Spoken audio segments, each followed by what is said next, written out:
Alright, now that we've added some content to our Schoology page, we're going to talk a little bit about creating assessments or adding assessments to our Schoology class.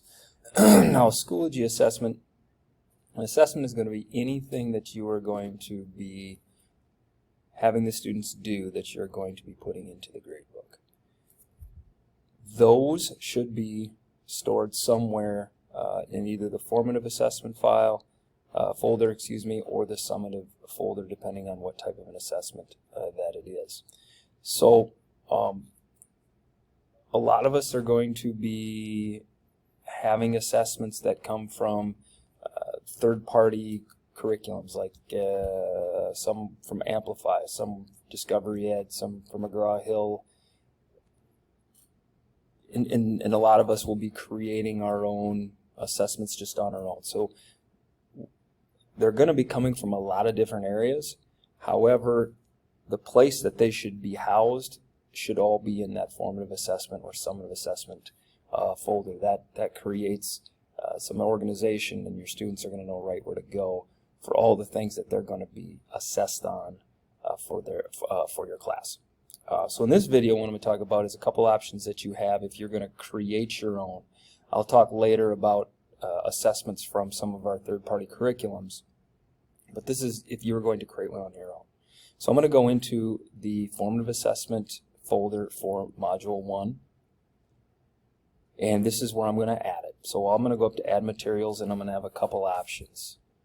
There's Add Assignment, Test or Quiz, Add Assessment, and Discussion.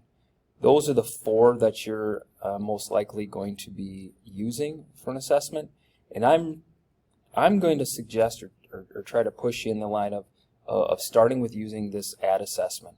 I think this is a really powerful Schoology tool and can really do a lot of things, and once you get kind of used to it and a handle on it, I think it'll be something that you'll find very useful. So that's where I'm gonna start with this video. I'm just going to talk about how we set it up, and then in subsequent videos I'm gonna go through how we actually do the creation process. So I'm going to go ahead and click Add Assessment and give it a name.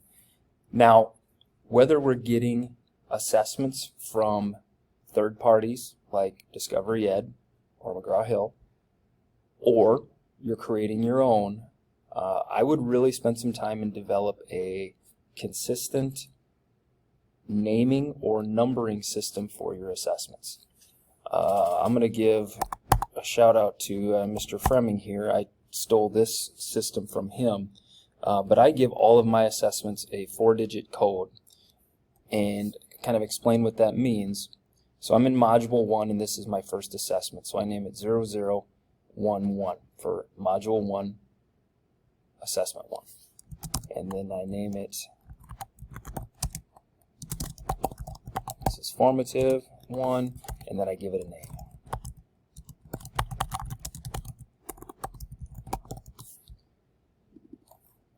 Give it a point value. We're going to make it due here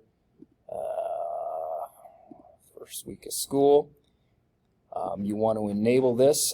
Sometimes I do this at the end because if you put it out there too soon, students will start it before you've even got it done created, but we'll go ahead and just enable it now. And then you're going to add the category of assessments and then hit Create. Now a little bit back about what this numbering system and the value in that is. As you get into your assessments and your course, so my next assessment is going to be 00 Module 1, 2, right, for Assessment 2, and then 0013, 0014, 0015, and that lets my students know, and I let my students know kind of what that means. So as I get into the course and I'm posting grades, and all of a sudden I have a student that doesn't have assignment done, and they come and say, hey, I'm missing 0023. Well, they know right away that that is going to be Module 2, Assessment number 3.